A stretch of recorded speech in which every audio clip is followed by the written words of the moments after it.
আমার যে ইশতেহার সেখানে খুব সুস্পষ্টভাবেই যে সমস্যাগুলোর কথা আপনি বললেন, গ্যাসের সংকট, তারপরে বর্জ্য ব্যবস্থাপনার মধ্যে যে খুব একটা অব্যবস্থাপনা থাকে, স্কুলের পাশে বাসার পাশে মানুষ কষ্ট পায় দুর্গন্ধে, তারপরে জলাবদ্ধতা, মশা, এগুলো নিয়ে খুব সুস্পষ্ট পরিকল্পনা আছে যে আমাদের আসলে একটা উদাহরণ যদি দিই যে মশার উপদ্রব দেখা যায় যে সিজনে তখন একটু লোক দেখানো কিছু মশার ওষুধ ছেটানো হয়।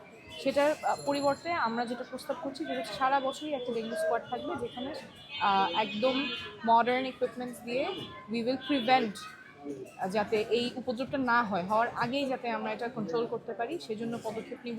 বর্জ্য অপসারণের জন্য সেকেন্ডারি ট্রান্সফার সিস্টেম অর্থাৎ আধুনিক ব্যবস্থায় যাতে বর্জ্যগুলি ব্যবস্থাপনা করা যায় সেটার পরিকল্পনা আছে।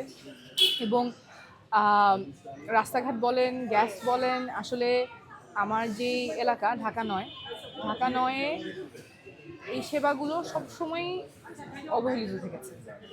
যদিও এখানে ট্যাক্সের টাকা কেউ 1 পয়সা কম দেয় না। আপনি হয়তো জানেন যে আমাদের কিছু এলাকা এমন আছে যেখানে গাড়ি দিয়ে আপনি যেতে পারবেন না, রিক্সা দিয়েও যেতে পারবেন না, পায়ে হেঁটে সাঁকো পার করে যেতে হয়।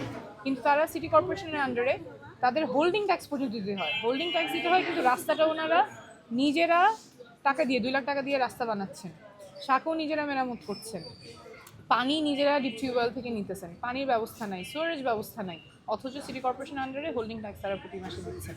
তো এই যে অবহেলা, এই যে বৈষম্য, এটা দূর করতে হবে এবং এটা যাতে ন্যায্যতার ভিত্তিতে আমরা সেবাগুলো পাই সেই জন্য আমরা কাজ করি। আপু, বিশেষজ্ঞরা নগর পরিকল্পনাবিদরা বলেন যে ঢাকাকে আসলে এখন বসবাসযোগ্য বলেন না এবং একটা সময় এটাকে পরিত্যক্ত মানে বলবেন, তারা এমনটাই আশা করতেছেন যে ভবিষ্যতে এটাকে পরিত্যক্ত শহর বলতে হবে। এটা কি আসলে কি ওইখান থেকে ফিরে আনা সম্ভব কিনা, যে আমরা একটা টাইমে বলতে পারবো কিনা যে আসলে ঢাকা পরিত্যক্ত না, বাসযোগ্য শহর?